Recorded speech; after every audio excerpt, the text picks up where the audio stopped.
Hello, all bloomin' cheesy here for a Marvel Monday. All I have to say is, wow, episode 6 was just great. It opened up many new scenarios to work with for Marvel TV series, a new movie already being thought about with the director of Falcon and the Winter Soldier, and many more exciting things. This review has had it info pulled from my article I like. A link will be in the description. So here we go. Falcon and the Winter Soldier, episode 6.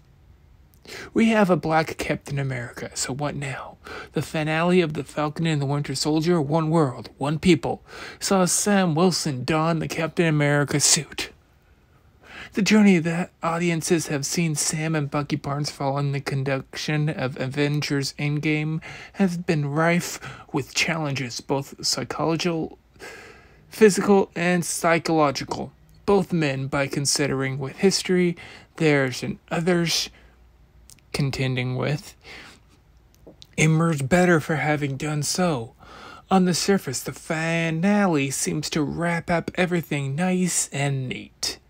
There are, of course, seeds for future that are planted.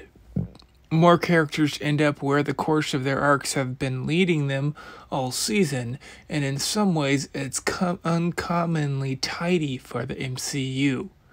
Some might argue that it is even safe, but we've witnessed the black man become Captain America, and to see him succeed in that role can't be tidy or safe business. For all action beats, character deaths, and reveals of the 6th and final episode, the scene I keep coming back to is Sam, Isaiah Bradley, Carl Lumbly, and Ellie Bradley, Eliza Richardson, and at the Captain America exhibit in the Smithsonian Air and Space Museum.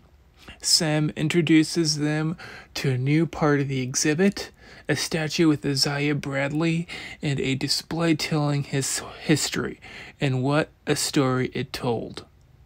Would I have liked a tear-jerking moment from anyone who watches? Yes, this makes a feel of moderncy and reliability hand in hand for today's era. This movement has a great speech made by the Falcon captain that struck it home. Hell yeah, kind of moment.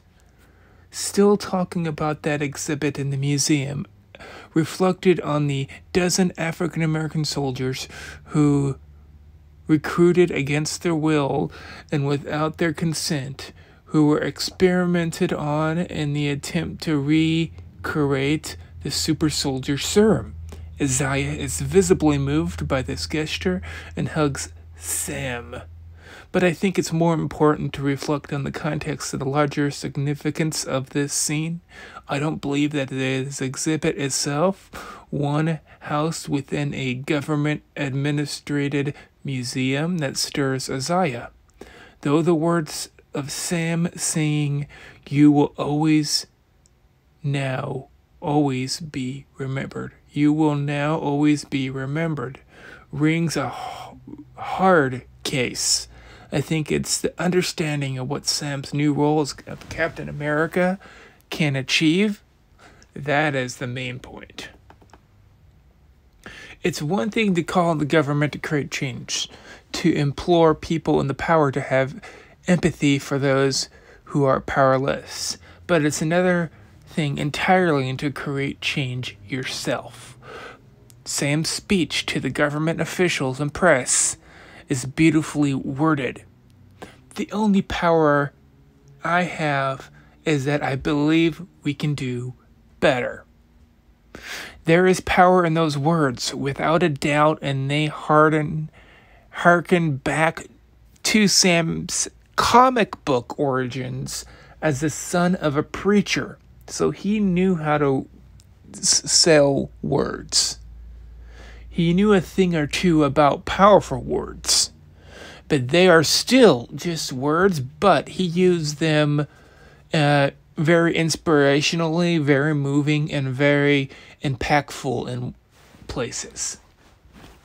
You have to see it to believe it. This episode set my understanding of this Marvel Universe higher. It bumped it up with more understanding because it wasn't the best episode or the best season, but it tied up the knot it needed, unraveling a little for openings Marvel can jump on, and it did it oh so gracefully. Let's talk about openings. New Cap is not Cap, but is hired by another different government organization, and she wants him to be called U.S. Agent. And says this nation doesn't need a Captain America, it needs a U.S. agent. John got to don his new costume with this new shield that he made only for a few hours at the most. Yes, one episode. His new U.S. agent costume is sleek, modern, and black, but it comes with someone that is willing to change, but follows orders down to a key without second guesses or without his own intuition. That is his downfall. But once no one told him what to do, once he didn't have blood in his eyes, he saved lives. He does have an angry streak, and we believe he did use that serum on himself. There was no actual proof he did, though. That is a loose hint. And by the way, is that woman gonna try and create a new team and create a new Avengers with him in the centerfold? Then there's Bucky at the end. Is he finally attempting to reconcile old names? He turned to the older gentleman again from the beginning, his friend, and he told him he killed that guy's only son. He crossed off the names in that list, reconciling and talking with every single person that he had known. And now he can pay back the nation for what he did. Bucky does not have any official return, though. They did leave him open because he followed through with his list. What is next for him? Also, the fact that Zemo is still alive. Even if he is in Wakanda, by my understanding, his was the main antagonist of many Captain America movies. He has a lot of money still. I think he will come up again sometime. Maybe this has... I have a bunch of questions about this scenario. Maybe it has to do with the new Black Panther movie.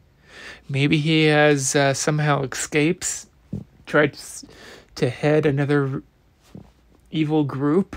Does Zemo become a refined man and somehow tries to atone for his sins of the last 50-odd years? And is this one up in the air, but it does leave a gap open to follow suit for a new movie or series on Wakanda.